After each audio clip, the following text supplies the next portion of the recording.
Hello, welcome to my channel. Today we're looking into the disappearance of Wendy, and I don't know how to pronounce her name. Forgive me if I chop it up. I think it's Wendy Aughe.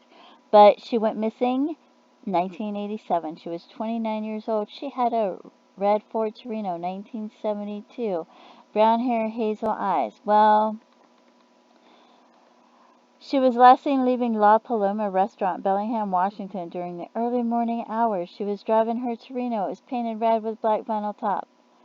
She was accompanied by the restaurant's bartender, a drifter, who called himself Mike Johnson. His real name was Darren D. O'Neill, and he had already killed somebody. They found her car abandoned in Eugene, Oregon on May 2nd. His fingerprints were inside. When they checked her apartment, they found signs of a struggle. Pools of blood, not just drops of blood, but pools of blood. Semen stains, blood-soaked sheets, and linen. So there's blood, lots of blood. So you know he killed her, right? And I'm thinking, wow, there's plenty of physical evidence to charge him. His fingerprints in the car, semen stains in her apartment, blood-soaked bed sheets, pools of blood. They're going to charge him. No. Anyway, he had only worked at that restaurant for 2 days before he emptied the cash register and stole the liquor and took her and to her apartment, and it looks like he killed her. And then he drove her car across the Canadian border and back. After he killed her, why would he drive her car across the border? Well, I think he did it to hide her body, right?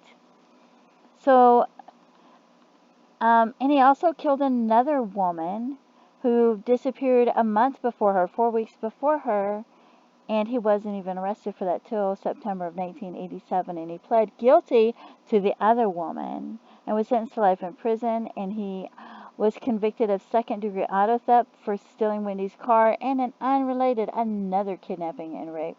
So he's still in prison. And she had 2 young children when he killed her. 2 young children.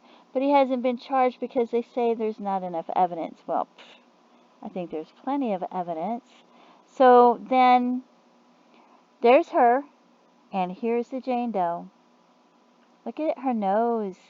I don't know how they do that. Look at the shape of her eyebrows, the shape of her eyes, her chin, the shape of her face, the whole thing. Look at this whole thing and tell me it doesn't look like somebody looked at her and was sketching her. It does.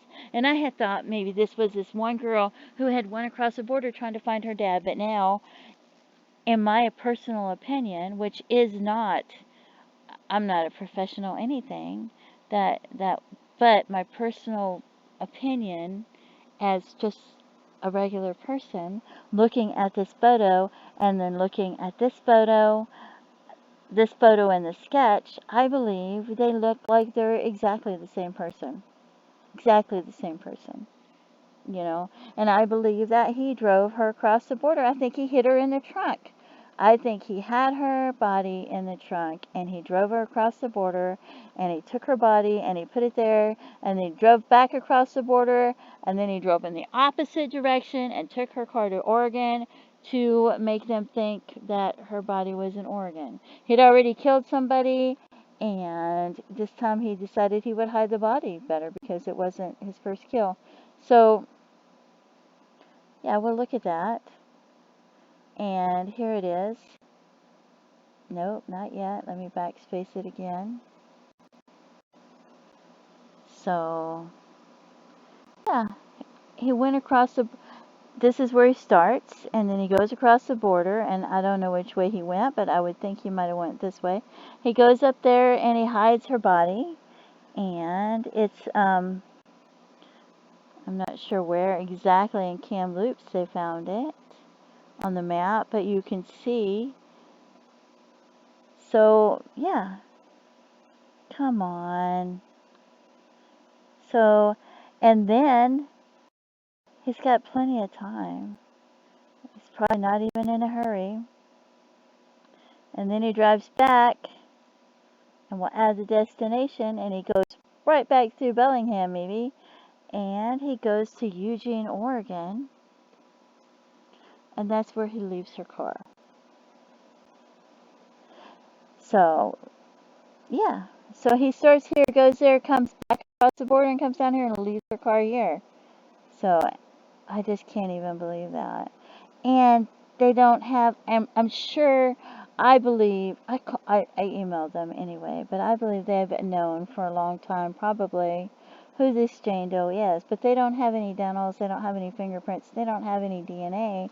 But I bet they know who, they've probably known for a long time who it is. They just have it on here.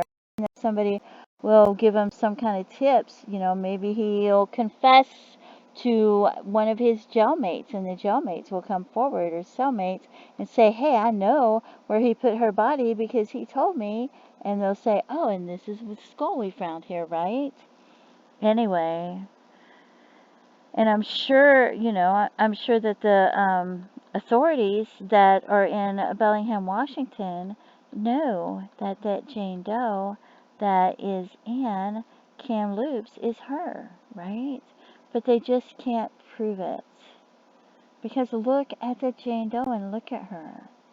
So here we are thinking it could be anybody, but yeah, that's who I think it is. So please feel free to leave me comments and let me know, what are your thoughts? Do you think that's her?